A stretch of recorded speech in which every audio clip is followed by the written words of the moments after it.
Hello, all, and welcome to a new episode of the Horror Countdown podcast.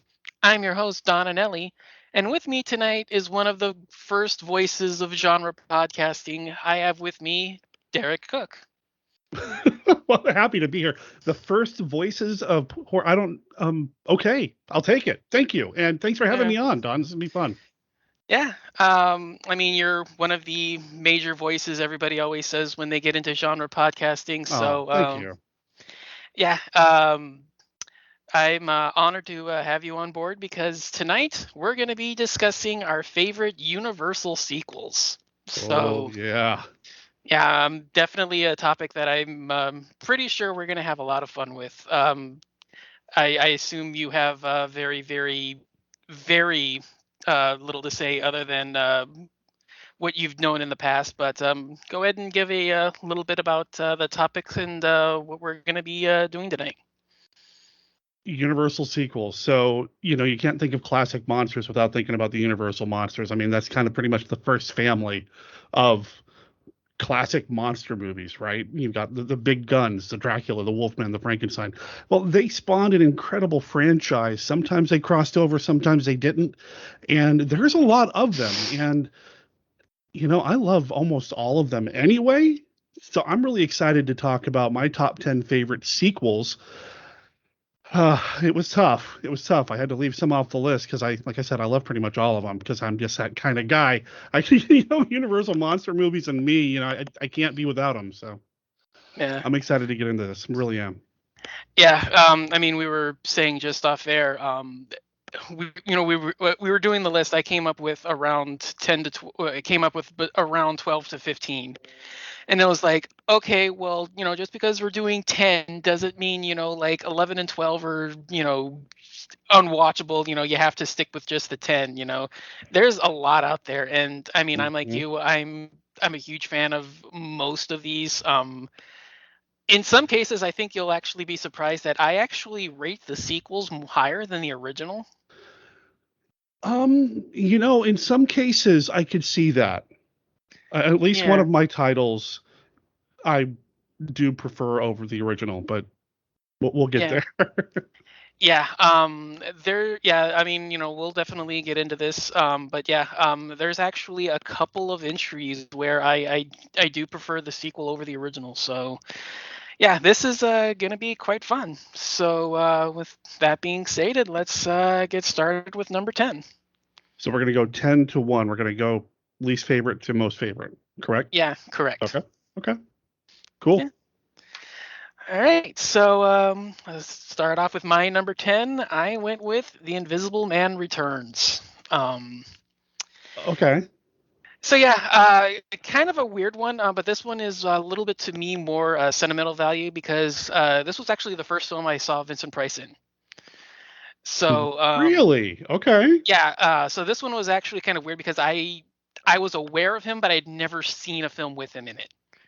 So when I was going through Universal and I was going through, I originally had picked up the DVD set of the Invisible Man series because I had seen the original and I was a huge fan and I was like, ooh, there's more of these.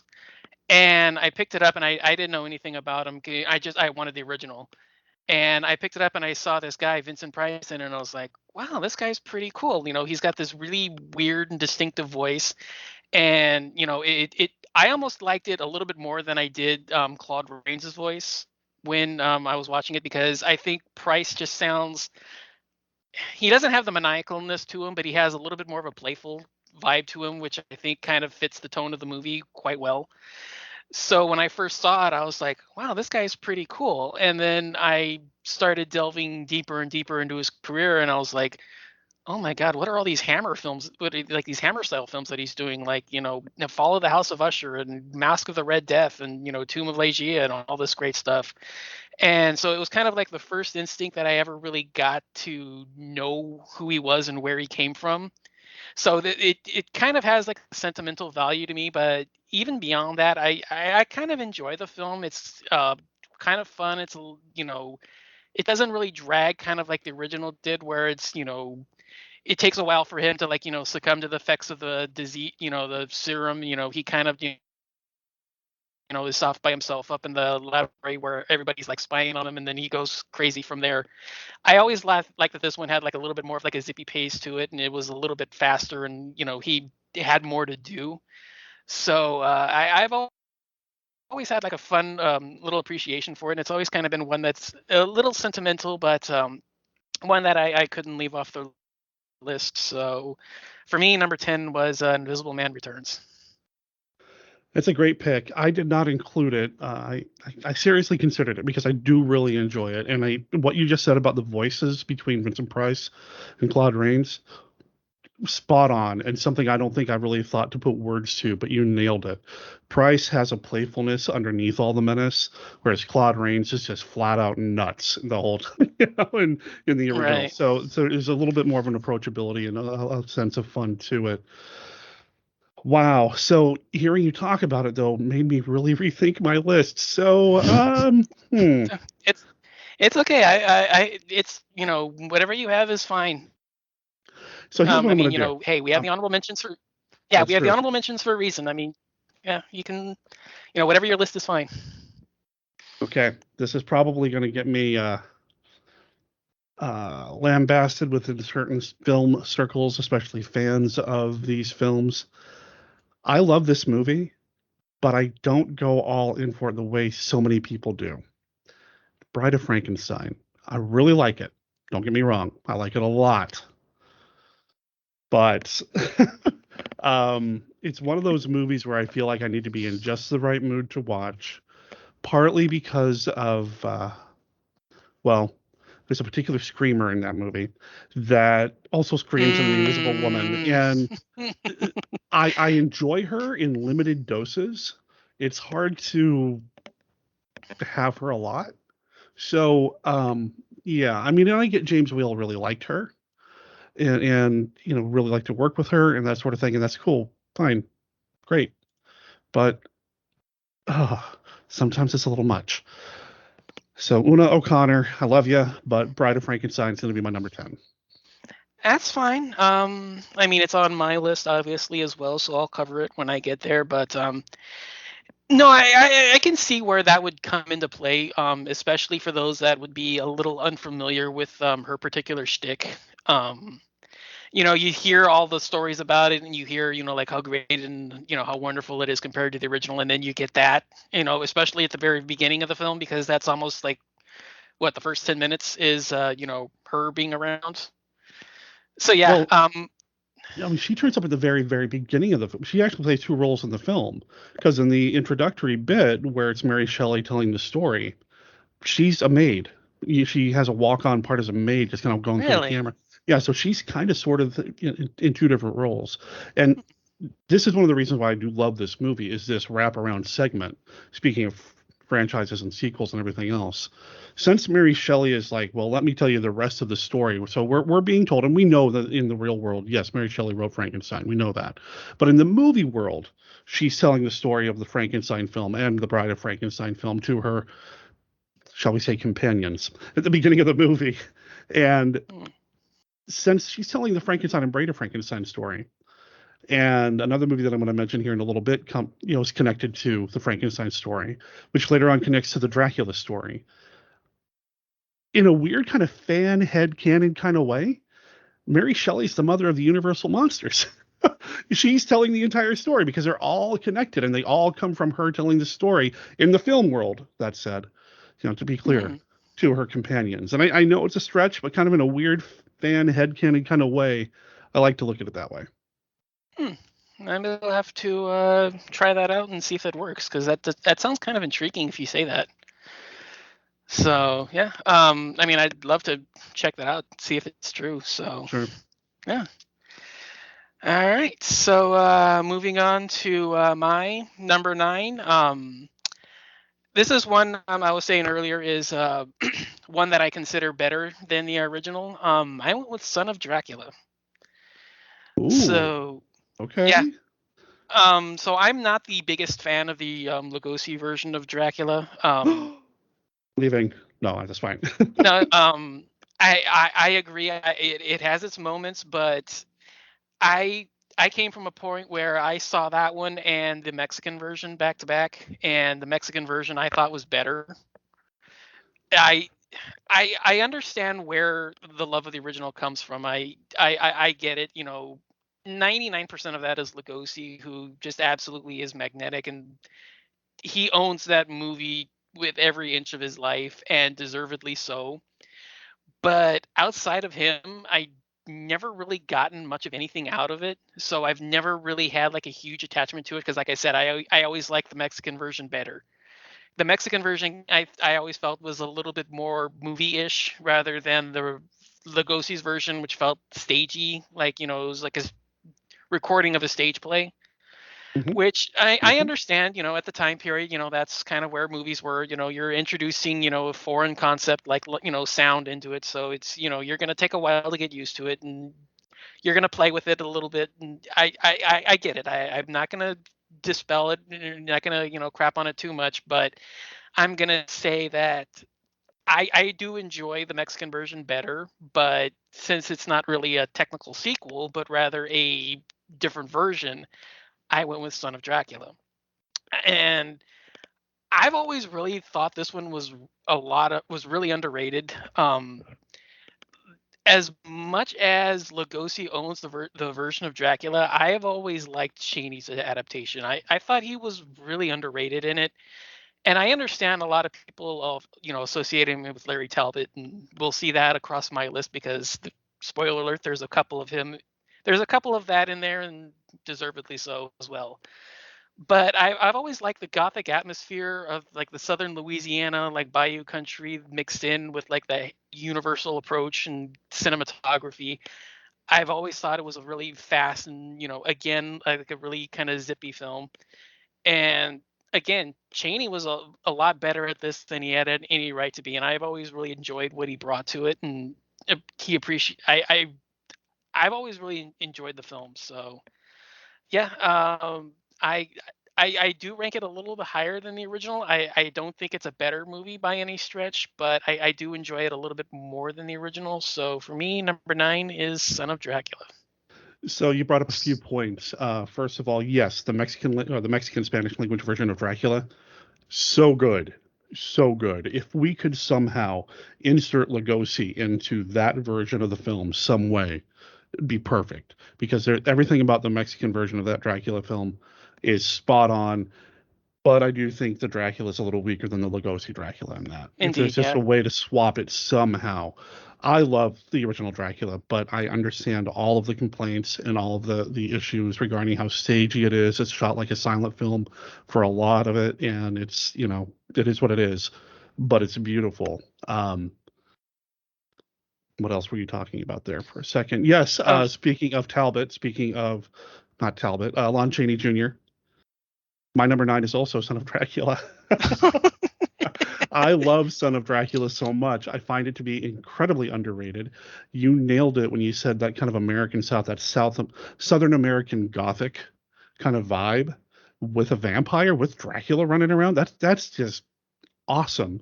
It looks great. The rest of the cast around him as well is really cool. It's very well done. Another Evil and Anchors Lon Chaney collaboration. Those two, whether they hmm got along in real life or not, they spark when they're on screen together, and they were wonderful in this. I love Son of Dracula so much, and it's got one of my favorite vampire gags, I guess, or bits, where the hero comes in and tries to shoot Dracula, and the bullets pass through him and hits the person behind him. I love that moment. Oh, Love I that I moment. completely forgot that one was in this one. I thought that Hmm. was in house. They might have done it again in House too, but Oh, I haven't watched House in a long time to be honest. But yeah. I love Son of Dracula. So, Oh, all right. So I forgive you for the Dracula thing. We can be friends again. cool. All right. All right. So with that, move on to my number 8. I kind of I know we're probably gonna maybe swap out a couple of the entries in the series, but I went with Son of Frankenstein for number 8. Yeah, it's got Karloff once again back in the role, but to me, I always thought Basil Rathbone was the one that owned this movie. Oh, Him and him and Lugosi, I always had a lot of fun with. I always liked their interactions, but to me, I always thought Rathbone was the star of this one. I always felt he was a lot more of a. I'm trying to phrase this because it's been a while. I always appreciated his descent into madness rather than Colin Clive did in his version of Frankenstein. Because his version of Frankenstein, he always just felt a little unhinged, and he always felt like the kind of guy that would, legitimately make a monster out of the parts of dead bodies. The way that Rathbone plays the character, yeah, it's I think it's the son or he's the grandson. I always, Yeah, I believe. yeah, Oh boy, all the listeners are like, "You idiot, don't you?" Yeah. So yeah. he's either the son or he's the grandson. But I always like because it's him being away for a while and then coming back to the castle, that he doesn't have that tie that everything has. He plays it off much more like a like a scientist who's curious about everything, and Hmm. then he eventually discovers, like, oh my god, like my ancestor was right, he could actually do this. And then the obsession the obsession that overtakes him, I always like that was handled in this one. And again, the interactions with Lugosi are just fantastic. Karloff, I don't really think he has much to do with this one as he did in Bride or in the original, but he still cuts an imposing figure. The monster is still absolutely magnetic and terrifying at the same time. And the finale, yeah, it goes on a little too long. Yeah, it kind of has, a bit too much of a stagey look with that giant pit that leads to nowhere, that just for some reason is stuck in the middle of this laboratory, full of much, bigger and expensive scientific machinery. But it's fun, it's enjoyable, it has a nice little kick to it. A few little bits of humor thrown in, not necessarily as much as the originals, but enough to make my list at number 8. So Son of Frankenstein. I did just double check because I know listeners are shaking their fist. He is the son of the original Okay, yeah. Frankenstein, so he's the son. I knew there was some family connection, but I couldn't remember if it was son or grandson. And I have So things to say about that movie too, but not yet. no problem. Because my number 8 is another one that I feel like is underrated and undervalued, and maybe rightly so. It's not scary per se. The Invisible Man films really kind of took a turn after this first sequel, The Invisible Woman, and then one that I picked, my number 8's Invisible Agent. It's the Invisible Man, and he goes behind enemy lines in World War II. And Peter Lorre's in here. What's not to love about this movie? Now, I know that one of the quote unquote sequels of The Invisible Man, The Invisible Woman, is really not connected in any way. But in this one, John Hall plays a descendant of the original Invisible Man. They use the original formula. It's a sequel through and through, as far as I'm concerned. And again, Peter Lorre's one of the villains, and just that's great. Sure, I think he's playing an Asian in that, which is a little problematic. I know, but he did that a lot. But still, it's great, and I love Invisible Agent so much. I love a lot of the wartime antics of, well, the Invisible Man trying to fight for the U.S. government and the army, and it's weird, but I love it so much. Nice. Yeah, it's on my honorable mentions. But yeah, I do agree. I always liked the comedy in this one much more than some of the other entries. Especially the Invisible Woman series, which I don't know how well thought my voice will be in the community going forward, but I've never found any of those funny. Um, Okay. yeah, I never really got the deal with a lot of those. They always just I never really thought that they were that funny. I like Okay. Abbott and Costello Meet the Invisible Man more than I like those. So, Okay. but yeah, Invisible Agent, I had on my honorable mentions list. Just too many slots, but yeah, it's a little hard to get past some of the racism. I mean, if we did that though, how many films would this era would we be able to watch? So Yeah, there's a lot. I mean, Lugosi and Karloff both went yellow face, for lack of a better term. yeah, Christopher Lee did it. I mean, it's Mm. Yeah, I mean, it is an issue. Is it one that is it one to really hold the film back? I don't know, but if I'm trying to slot these kinds of films, maybe it's enough to push it back. But You know, it's still yeah, worth it's still worth a watch. I still like it. There is some fun gags in there, and there is it's better than you'd think it is, especially coming so late in the franchise. But as it stands, yeah, I had to knock it off the list, but it's sure. still an honorable mention. Yeah. I dig it a lot, and it's John Hall's entry into the Invisible Man saga because he also turns up in Invisible Man's Revenge, which did not make my list, even though I kind of like it, but it's not on my list. So, Hmm. um, but yeah, and oh man, the whole do we damn the movies now for the standards that were in place then? Yeah. I think I don't think we really can. I think as long as we acknowledge it and learn from it, we're okay. Exactly. Yeah. So Yeah, I've taken that approach because I mean, like I just said a few minutes ago, if we did that, how many of these movies from this time period would we actually still be able to watch? sure, sure, So I mean, yeah, acknowledging, bring it out. Say bad filmmakers stop doing that, and leave it at that. I think that's a healthy approach to take. sure. But yeah, rather than get caught up in a political lesson, Yeah, we'll let's get move back on. to the monster movies. Yeah, we'll move to number seven, and again, like we were saying a couple of slots ago, a sequel I actually rate higher than the original. I went with The Mummy's Hand. Okay. Okay. So, much like Dracula, I've never really gotten a lot out of the original Mummy. What? No, that's it.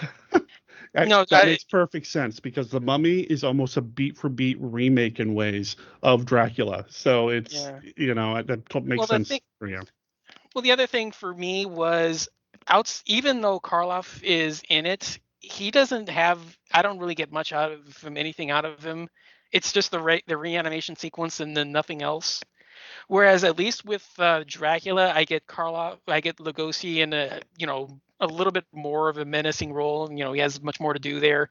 Karloff just stands in and then he doesn't really do much. I mean, even the flashback sequence, showing Imhotep being mummified and all that, I've never really thought that was really all that impressive, and then the film just never really picked up enough momentum to me for me to really like get into it. So I've never I was yeah, to me it's the weakest Universal film hands down. Not even counting sequels or remakes. I think it's the weakest Universal film Wow. altogether. So yeah, Wow. yeah. I always preferred Mummy's Hand. Not only for the fact that one, I like the chemistry between the two leads. I thought they were hysterical in their roles. They play off each other really well. But the other thing for me, and I know that this is something that's been discussed time and time again, is that the Mummy's Hand is actually the formula that every mummy movie afterwards followed, rather than Karloff's version. The explorers venturing out into the desert, uncovering the tomb, discovering there's a curse, ignoring it, mummy, reviving the mummy, and then it seeks out and kills all the intruders. That's the plot line for this one, and 90% of every mummy movie that followed it. So I give that one credit more than the original for kickstarting the genre. But even outside of that, the film's fun. It's fast. There's some great work they do with the mummy. I love with that little eye gag that they do where they blot out the actor's eyes so he has that just like menacing look to him. Isn't that fun? But yeah, the first time that got me, I was kind of like, whoa. I mean, I thought it was an actual like I thought it was like a fault of the print rather than a legitimate one. I thought that was just like something that had happened because like the print of the movie was so old and it was like a fault in the restoration, but they just kept it because well, we can't fix it, we don't have the money. So I never caught on that that was actually intentional until they kept on doing it. And then it's like, hey, wait a second, it's only when the mummy's legitimately facing the camera. And then it was like I read afterwards and I was like, oh, that makes sense. Okay, yeah, I get why they did that. But the first time it's a little kind of it's more unsettling than you think it is. So I've always kind of thought that was like a nice little touch.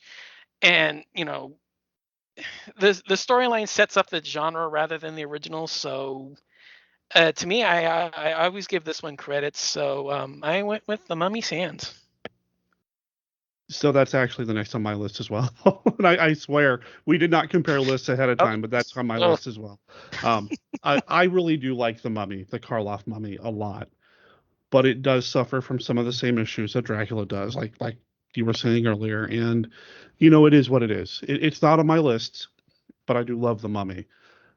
The Mummy's Hand, and I'm glad you included it on your list because I was getting ready to defend it on mine. Because technically, is it a sequel or is it just another Mummy? It's a follow up, but there's no connection tissue. But whatever, it's kind of sort of a yeah. sequel, so I'll count it. And I'm glad you brought it up because it's your show, and I'll play by your rules.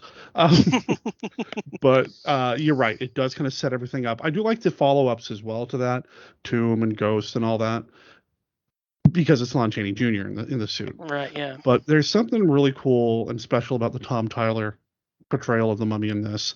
And I'm going to also just say ditto to everything you said about the two leads, the two down on their luck kind of let's get this magician to fund our trip kind of thing. I loved that. I love the magician a lot. The great Silvani, I love Oh, that guy. he's awesome. And I Yeah. love the girl. I love the daughter.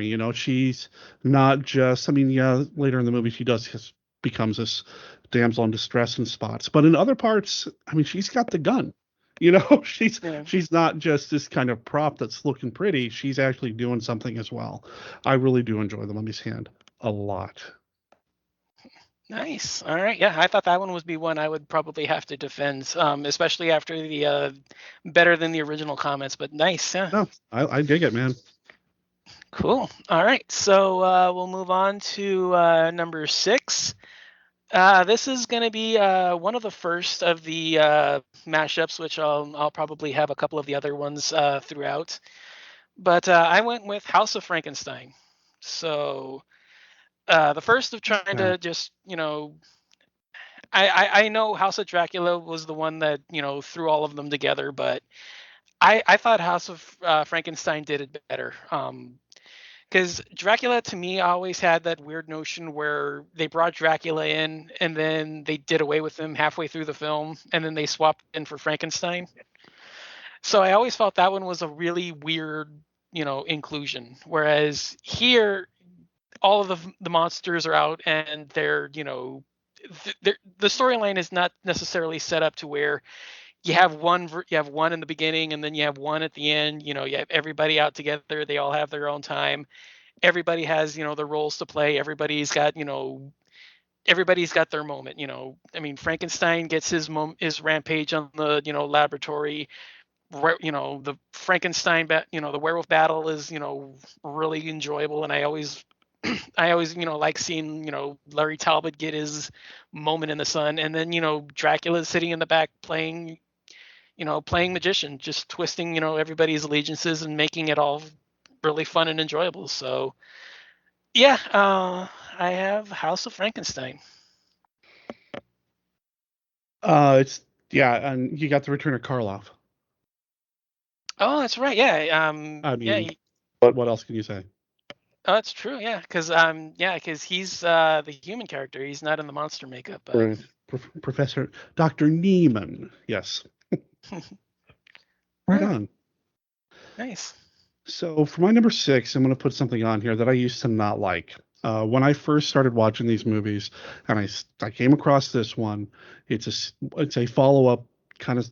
It's a part of the franchise that features my favorite film of all time.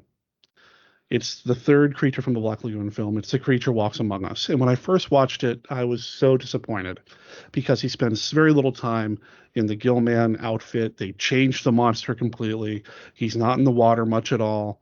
What is this? They didn't leave it open to a sequel of him being back in the water again. It was so disappointing to me. As I've watched it more and more over the years, I've really warmed up to it because I get really caught up in this love triangle, maybe even love rectangle if you include the Gillman in there, of the human characters and what's going on there. And a lot of times I'll say that sometimes the best monster movies aren't about the monsters, it's about the people interacting with the monsters and what they're doing about the monsters. And I feel like this one really does shine in that way. I also find it to be, I'm just going to say dangerous, because they really did alter. They changed the Gill Man forever. They burned off his outer layer of skin. He evolved and turned into this big hulking brute of a thing. That, took some guts to do, considering that the Gill Man was such a gorgeous creature to begin with. So a lot of respect there too. So I really like The Creature Walks Among Us. I encourage people to watch it again with, with an open mind. If you've written it off in the past, I did, and I really dig it. Nice. I've seen it a couple of times. I do agree. I do like it more every time I watch it. I go back and forth on the changes because a lot of it, I mean, how much can you really do, now that they've captured him? Because that was always like the main thing for me that I never really liked, was I never really liked the idea of him being captured. I always liked the idea of them capturing. Um, Yeah, yeah, so yeah, the idea of him being captured already and then trying to, go from there, it was kind of a weird choice, but I've come to appreciate it more over time. Like you said, it does get better with more watches. I do like the final half. I do like, him going crazy and snapping. I mean, he does that in all of them, but this is the one where it really feels like the most cathartic.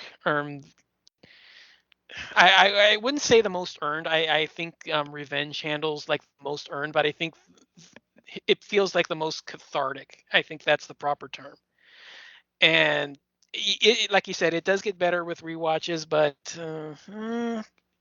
it, it didn't make either my honorable mentions or okay, my list. But yeah, it's still a respectable entry, and I still really like it. So yeah, okay. yeah. Moving on to my number five. Speaking of ones, kind of ironic that you say a film that you had to grow to over time. This is one that I had to grow to over time. Okay. So yeah, this was one that I never initially liked it. I always kind of thought it was a little. I always felt it was like the odd one out in the franchise. I went with Ghost of Frankenstein, and Interesting. Okay.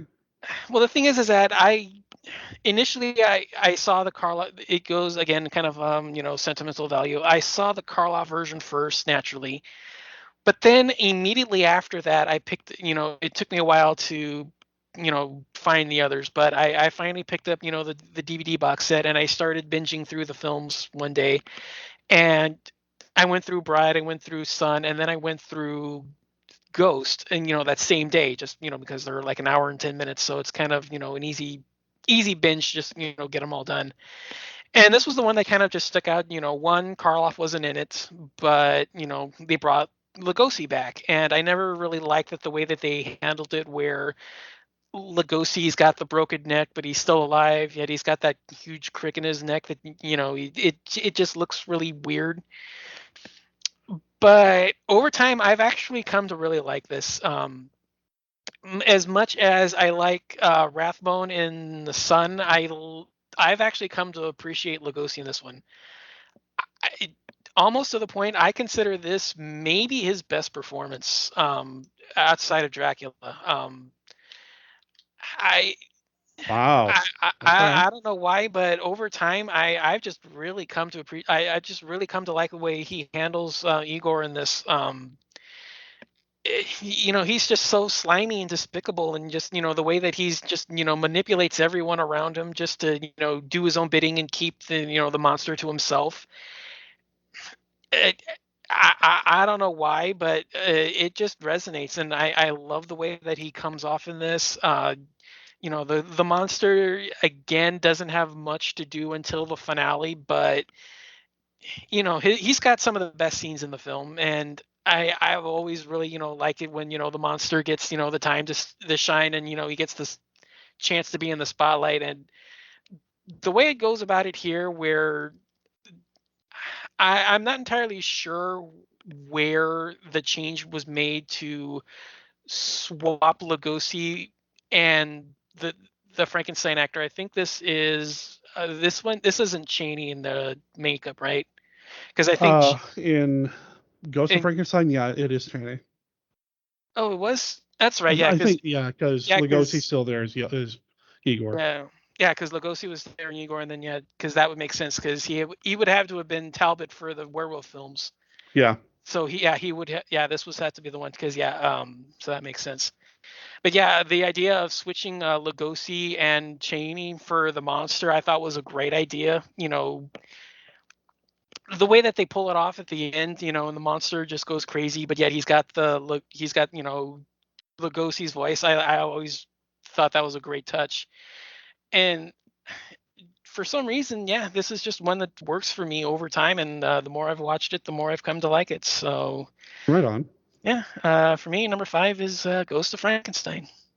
Well, my number five also has a Frankenstein in it, but it also has Dracula and the Wolfman. I got to go with Abbott and Costello meet Frankenstein. Now, I am a fan of the Abbott and Costello films, and this one is clearly the best of the monster meetups that they've done. I think the studio felt that way too, because all the other ones had lower budgets. But this one is special to me because it was the first one I had seen of all the Universal monsters. I started with this one. It was on in the middle of the afternoon on television. I was at my best friend Bobby's house when I was a kid. It came on. I saw the opening credits, the cartoon animated opening credits, and I was glued to that screen. Now, I knew what the stories of the other monsters were because I had checked out those Crestwood House books about the monsters from my school library over and over and over again. So even though I had never seen Dracula, Frankenstein, and any of the others, I knew what the stories were because I had read those books and I'd seen the pictures in them. But this was the first time I had a chance to actually see them on screen. And I knew I must have been driving Bobby's dad crazy because he was also watching the movie with us. And I was trying to show off everything that I knew about Dracula and how he got to this point, and everything I knew about the Wolfman and how he got to that point. Talking through the movie the whole time as a dumb little kid because I didn't know any better. I'm sure he already knew the story, but yeah, this one has a very special place in my heart for no other reason. I put it on my list. I rank it as high as I do, and I do enjoy the heck out of it too. So I thought I was going to be a little sneaky and put that one in the list on that's on my list. But I thought I was going to be sneaky and put it on there because few consider it a sequel. But it Yeah, actually is. yeah. So yeah, yeah, I'm a little I was kind of like, "Ah, he stole my thunder Sorry, man. because I thought I was going to pull a sneak one off and show people that yeah, this one actually is a sequel. But yeah, it's on my list. So I'll talk about it then.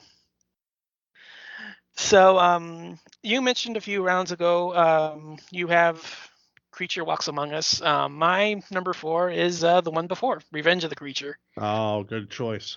Yeah, like I said, I always prefer the idea of capturing, and the original does it better. I'll admit that, but the way that they pull it off here, the plan is still fun, and you still get the idea of trying to train them, which those scenes are just so much fun.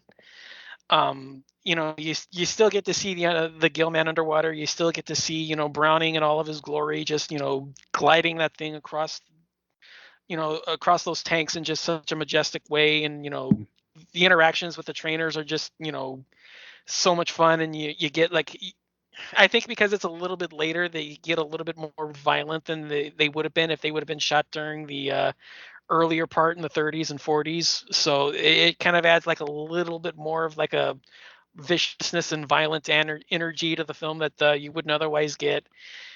That the romance, it's not necessarily as ham-fisted as it was in the original. It comes off a little bit more natural, even though you're still stuck with the obvious, chick there for damsel in distress screaming and saving kind of a scenario. But the rest of the time, I'm not necessarily as bothered with it, just because I think their scenes together are far better than what they should be. But overall, it's a lot of fun, and it's so much. It's not on par with the original, but it's a worthy successor and follow up. So yeah, my number four is Revenge of the Creature. I'll come back to Revenge of the Creature here in a little bit. Enough. My number four is going to be Son of Frankenstein for pretty much every reason you mentioned earlier. I do think it's an excellent opportunity to see Lugosi do something other than Dracula. If Dracula was not his signature role, I'd say Igor would be, because he is just phenomenal and steals every scene in what appears to be an effortless manner. It's just wonderful to see what he does. I do like the descent into mania that we get with this particular Doctor Frankenstein. Because you're right, Colin Clive's Dracula. Well, there's something I'd like to see him play. Wow, Colin Clive's Doctor Frankenstein already starts on the mad level and never quite. I mean, he's trying to recover towards the end, but he's never quite get there. This Frankenstein, you're right. He's on a journey. He has an arc, and I enjoy that too. So yeah, Son of Frankenstein for all the reasons you mentioned, and then some. Sweet. All right. So, well, you stole my thunder for this one. Number three was Abbott and Costello. So this was, like I said, I kind of wanted to pull a fast one on people and remind everyone that, yes, this one's a sequel, even though there's actually sequels to this one. So I always kind of, people, I thought people would kind of forget that fact, that there's actually sequels to a sequel. But yeah, this one's the sequel to almost all of them, because the storylines that play here are just so well thought out, and they just connect together to the originals so well. Again, you want every monster to have their moment in the sun, and every one of them is done so by wary of giving them time to play off, Abbott or Costello, or Hmm. even both. And to me, that it just makes for such a great synergy and just a fantastic time. The gags in this are just hysterical. I remember the first time I watched this, the unpacking sequence in the museum where Costello can't find Frankenstein and he just keeps disappearing. Oh my God, I legitimately had to have somebody come in and check on me because they were curious of what I was laughing at. And I mean, once they saw what was going on, they were kind of like, oh, he's just watching one of his movies again. But yeah, He's on one of his movies again. Oh yeah, I've had that experience. So yeah.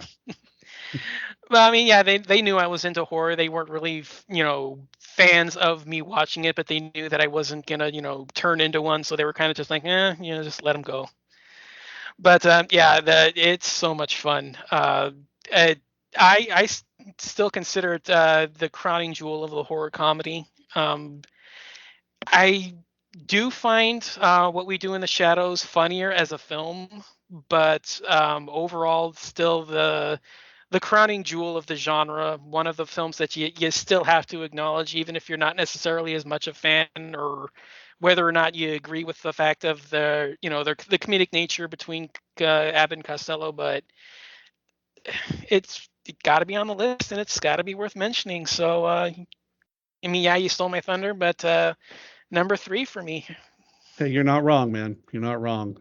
It's a great film. It really is, and it is technically a sequel. It does continue the story of Talbot and Frankenstein's monster and what's Dracula been up to this whole time, becoming a mad scientist apparently. So yeah, totally. Yeah. Okay, so here we are. We're getting near the end. Number three, doing more stuff. So it is technically a sequel. I really like the human characters in this. The hero and heroine. I love their kind of relationship and back and forth as the movie progresses. And I just find Gloria Holden to be mesmerizing to watch as, well, Dracula's daughter. It's a fascinating film to me. There's a lot of stuff in there that, you look at and think, what could have been? Could there have been more Lugosi in there? I mean, we have a kind of a dummy or a bust of him in there at one point, but that's it. It would have been nice to see more Lugosi in it, but even as a standalone movie, and I know we're talking sequels, but even as a standalone movie, I think this one really holds up. It's very powerful, considering what they were trying to do. And I know we tried to get away from politics, but there's a lot of stuff in this movie, politics and sexuality and same-sex relations and just all this stuff just underneath the surface that makes this movie richer for it. So Mm. Dracula's Daughter for me, number 3. It's been a long time since I've seen this one. This is probably, I would say, at least going on a decade. So I don't have a lot of clarity to the film. I really wish I would have rewatched it for this because I did. I was like you. I wasn't a fan when I first saw it, and then once I got the set, I kind of appreciated it a little bit more. So I wish I would have thought to rewatch it for this to see where I stand now because like I said, it's been at least a decade since I last saw it. So nice choice. I wish I could say more, but it's been too long. I don't really remember much about it. So, for me, we're moving on to the top two. I have Frankenstein meets the Wolfman. So, again, this was kind of a no doubt, no brainer kind of a thing. Not necessarily as good as the original, but just as much fun. We have a lot of interaction between Frankenstein and Wolfman. We have a lot of fun Wolfman stuff on his own, even getting up to you, the big confrontation at the end. I do like they went all out for the ending. It kind of overcomes the fact that the first half kind of makes it look a little cheap and cheesy, but other than that, I don't have much wrong with it. You have Lugosi, yeah, not Lugosi. You have Cheney. Sorry, Cheney at his best here. You have him and Evelyn Ankers doing their thing, regardless of their thoughts on each other. They're just absolutely fantastic. And yeah, overall, I don't have much wrong to say about this one. Number two for me, Frankenstein meets the Wolfman. Me too. No, it is my number 2 as well. I love this movie. It's the first time any of the Universal monsters start to team up. You've got Lon Chaney Jr. knocking it out of the park in this, and I've said this on my podcast, and I'll say it anytime it comes up. For my money, even including zombie movies, this movie has the best resurrection from the dead sequence I've ever seen. When the two grave robbers are in the tomb, in the mausoleum, and the moonlight comes in and shines on the body, and Lon Chaney Jr. comes back to life, and he's the Wolfman, it is so creepy. I am literally, and I mean that word literally, getting goosebumps thinking about it right now. It is such a wonderful scene. It moves me to my core every time I see it. The rest of the movie's great too. You got a fun little musical number. You've got the return of Maria Ospitskaya. You've got all this great stuff, and the blending of the two mythologies begins here. The Wolfman and the Frankenstein monster coming together. I love this film. Nice. Yeah. So I guess that kind of leaves our number one choices for each of us kind of spoiled because I mentioned this when you brought it up. I would cover it later, and it's now later. Okay. My number one is Bride of Frankenstein. So Oh no! So mine's at the bottom. Yours at the top. yeah, It's a great film, man. I do yeah, like it. yeah. I To me, it's not just for what it does, but it's just the clarity that it gives the monster's character, and that's all Karloff. I always felt he was the best of the main actors in that period.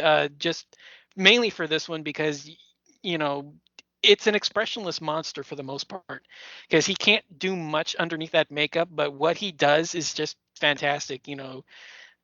The scenes with the hermit in that cabin are just absolutely mesmerizing, and the Mm. monster is not Mm-hmm. even doing anything. He's just sitting there listening to this guy ramble on, unaware of who he's really talking to, but the interactions they get, and you understand that the monster is technically a child.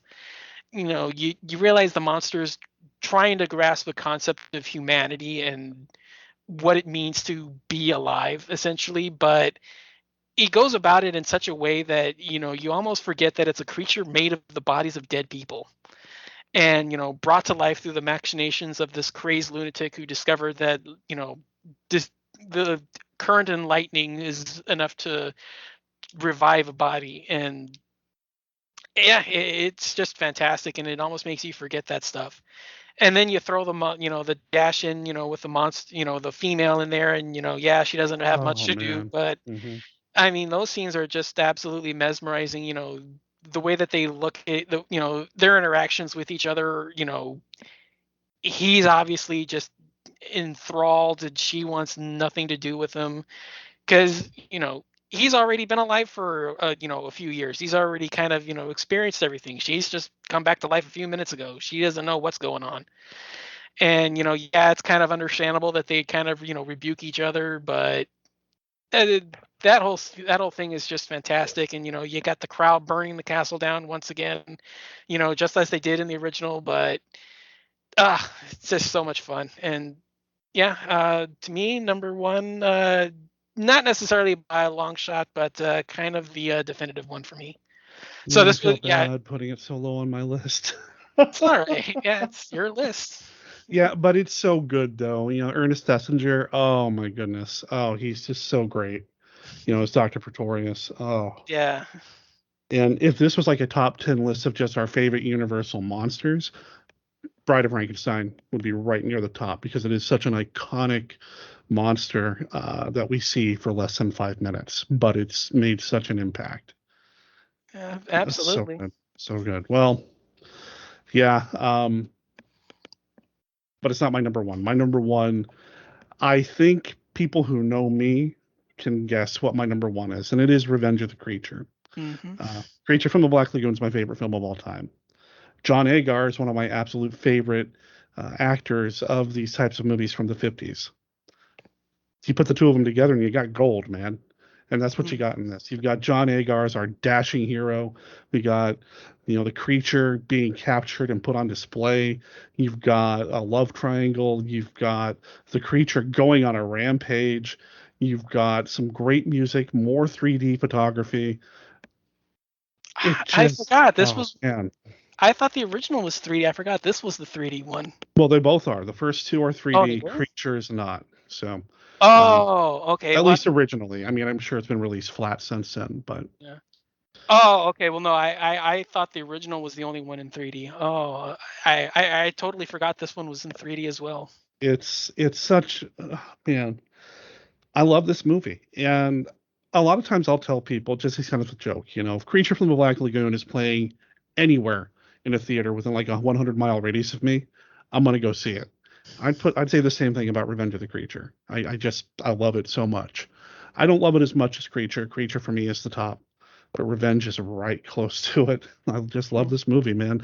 And you got the return of Lucas at the very beginning of the movie. You don't just have the return of the creature, you have the return of the ship captain going back into the lagoon after what happened in the first film, taking more scientists in to go capture the gill man.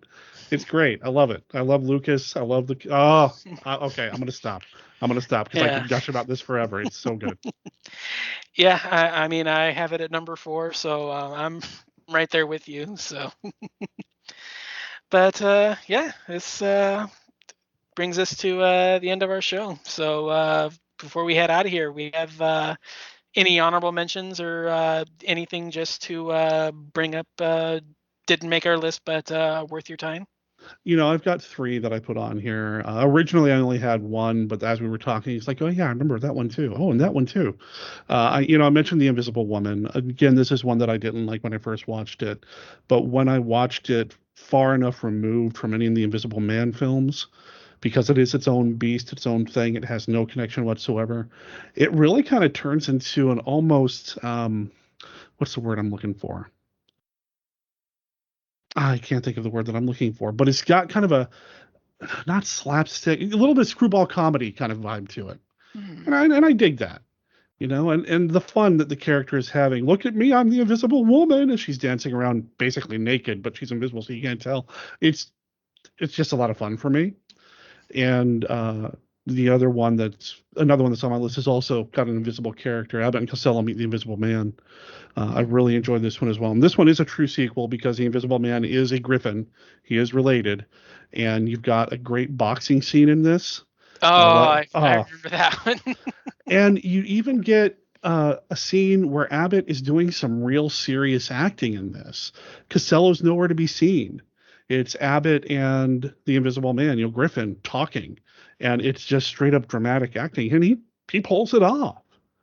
So I really enjoyed this one. And then the last one I'm going to mention, just real quick, briefly, is one called Jungle Woman. So there was a series of films, the Jungle Woman, the Ape Woman films, Captive Wild Woman, Jungle Woman, and I forget the name of the third one because it's nearly forgettable. But these are like second, third, fourth tier monster movies that Universal did. Are they great? I enjoy them for what they are. They use a lot of stock footage. The reason I like Jungle Woman so much, it's the second film in the series, is because it uses stock footage from the first film, which we used a lot of stock footage as well. It's an absurd mess. This movie has no right existing in the state that it does. They fought with the Green Office so hard to even make this movie to begin with, because apparently there was a lot of stuff implied in the script regarding a jungle woman who turns into a cat who then has sexual relations with a dude. And they're like, no, you can't do that. This is basically a low rent version of The Cat People by Luton, but it's a girl who turns into a cat or into a jungle woman, an ape, and it's just an absurd mess. It has no right existing the way that it does. And when I watch this movie, I don't sit here and think, "Whoa, this is a fun movie." I sit here and think, "Is wow, they actually got away with that." So that's why it's on my list. Is it a great film? Oh, it's on my list for a reason, but yeah. Yeah. So I mean, like I said, for my honorable mentions, I had Invisible Agent, like you. I also had House of Dracula. Again, it's a fun film, but I like the House of Frankenstein version a little bit more. And the other one I had on my list, you were mentioning earlier about the Mummy films. I had Mummy's Ghost. So I always thought that was the better of the Chaney versions. Tomb is not bad, but I think Tomb just looks too cheap. I think that was the problem, that that one, they just rushed it out too quickly. But I liked Mummy's Ghost. I thought that one was a little bit, it looked a little bit more professional. I'll just leave it at that. But yeah, that's pretty much where I left off. So yeah, that this was so much fun, man. Thank you so much for doing this. Thank you, listeners. I strung him along. So let's record this day. Cool. And then like an hour before, oh, by the way, I'm not available. And then just trying real hard to nail down a time to do this. So thank you for being patient with me. I appreciate you so much for working with me on this. And thanks for having me on to talk about these films. I talk about these all the time on my podcast, but to be able to talk with them with other people, other podcasters, and kind of spread the word about what this stuff is and how important it is and how great it is on any other podcast, it means a lot. So thank you. My pleasure. So you've mentioned your podcast for several times, and for those that aren't familiar with you, go ahead and let them know where they can find it. What do you mean? The first name or first person of genre podcast you need to Well, know? I know who you are, I'm but kidding. I'm kidding. I hope I don't come across that way at all. I'm So saying I know who you are, but for the few listeners that don't, So I produce the Monster Kid Radio podcast. We've been going since 2000. I just saw this the other day and marveled at it. We have over 560 episodes, and we come out every week over at monsterkidradio.net. And it is the podcast devoted to the classic and sometimes not so classic genre cinema of yesteryear. Of all of my ongoing projects, this is the one that's been going the longest, the one that I put the most work into these days. And I love talking about these movies, whether it's a classic Universal or some bottom of the barrel, incredibly low budget Larry Buchanan film or whatever. I love this era of filmmaking in a way that probably disturbs a lot of the people that I know in my real life. And I love talking about them on the show every week. We have typically somebody come on to talk about a movie. We've got Mark Matsky doing an amazing job covering every Ultraman show, going episode by episode by episode. We've got Kenny, who contributes Famous Monsters of Filmland segments. We have feedback coming in. We open every episode with a little bit of surf music, usually a different band every week. And it's just a blast to work on. I don't mind, uh, you know, pimping myself a little bit if I can. So thanks for the opportunity. Oh, my pleasure. Everything you mentioned will be in the show notes down below for you all to check out, and I highly recommend it. So, Oh, thanks, man.